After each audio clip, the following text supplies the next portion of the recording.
So let's take a look at some of the whole home backup solutions from Bluetti, which gives you a bunch of batteries like this that you can hook up to your house and basically power your whole home. Now, the way that it's going to work, they've got a number of different batteries and expansions. So the main battery pack here is going to be the Bluetti Apex 300.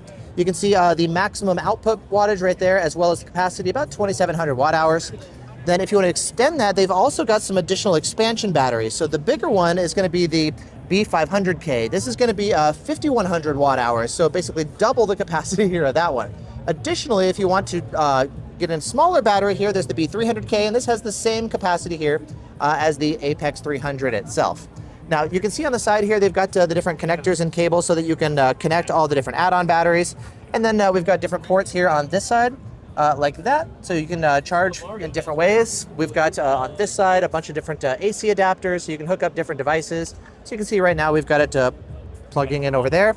And then if we look on these sides of the batteries, you can see we've got our connectors here, and there's a bunch of different outlets for different types of devices, as you can see like that, all around the side of the battery.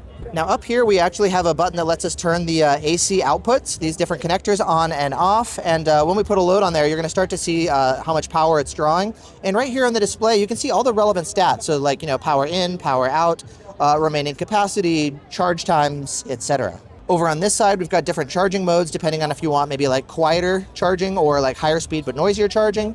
And you also have an option here on this side for support for both 120 volt and 240 volts. Additionally, if you want, you can have it charging from the sun using solar panels. That's another way to plug it in and get this all connected. And so if you want to do some maybe off-grid living like this, you can get the solar panels of your roof charging up the batteries, connect it all to your house, and now the batteries are going to be able to power your home just powered off the sun.